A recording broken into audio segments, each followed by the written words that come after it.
we're looking at a massive leap in the history of digital storage. Back in 1956, IBM pulled back the curtain on the world's very first hard drive, called the IBM 350 RAMAC. This thing was an absolute unit, weighing over a full ton and taking up as much space as 2 huge refrigerators. But check this, its storage capacity was only 5 megabytes. Fast forward to today, and a micro SD card no bigger than your fingernail can hold 1,000 gigabytes, which is basically 200,000 times the capacity of that old-school iron beast. This machine was built with 50 massive magnetic discs, each one about 24 inches across. Imagine this. The whole stack was spinning on a vertical shaft, with those discs layered on top of each other. It was basically a giant heavy metal tower of storage, spinning at 1,200 RPM just to get the job done. And those discs were spinning at 1,200 RPM. Meanwhile, the 2 read-write heads were moving inside at a snail's pace. I mean, the average time it took just to find a piece of data was around 600 milliseconds. If you wanted to move this beast from one spot to another, you'd straight up need a heavy-duty forklift. The thing weighed over a full ton, which is basically the same as a small car. And get this, special cargo planes were literally the only way to ship it over long distances. Renting this giant machine cost $3,200 a month. If you adjust that for today, we're talking about $37,000. Just imagine, for that kind of cash today, you could grab yourself 100 micro SD cards, each packing a terabyte. That is literally a mountain of data compared to what that old beast could handle. The way this thing worked was all about surface magnetization on those disks. Each disk was coated in a thin layer of iron oxide. Then, data was stored as magnetized and non-magnetized spots, basically acting just like the zeros and ones in computer language. The gap between the magnetic head and the disk surface was tiny, no more than a few micrometers. If that distance increased even a tiny bit, the whole reading process would totally fail.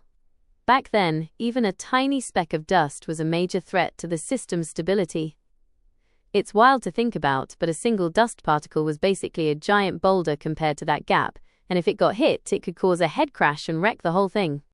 Back then, computers didn't even have smart operating systems to manage files. Users actually needed professional disk operators who would manually track down data locations using physical addresses right on the surface of those disks. If you compare this system to a modern micro SD card, the difference is absolutely mind-blowing. A single card packs 1 trillion bytes inside a plastic shell that's no bigger than 15 square millimeters. That means storage density has skyrocketed by more than 1 million times. Modern cards also rely on stacked multi-level cell technology, where every single electronic cell stores 4 bits instead of just 1. For example, a single cell can represent 16 different states, ranging all the way from 0 to 15. And get this, read speeds on modern cards hit up to 100 megabytes per second. So if you wanted to copy 5 megabytes, which was that entire old-school disk's capacity, it would take you like 5,000ths of a second. Seriously. That old beast would have needed literal minutes just to move that same amount of data. It's seriously wild that a micro SD card uses only a few tenths of a watt. Meanwhile, the IBM 350 RAMAC was chugging 3 kilowatts of power. That's like running 30 old-school light bulbs all at once. It actually needed a dedicated cooling system just to keep it from straight-up overheating. And modern cards can totally handle shocks and vibrations because they have 0 moving parts. There are no spinning disks or moving magnetic heads in there at all.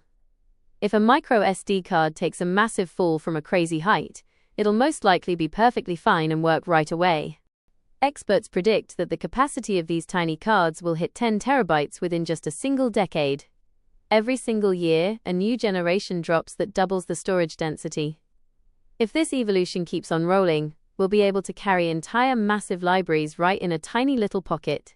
This mind-blowing progress from a fridge-sized machine to a fingernail-sized card happened in just 70 years. If someone from 1956 could see this evolution today, they'd straight up think it was actual magic. But it's real-deal science, sprinting toward horizons that are absolutely limitless.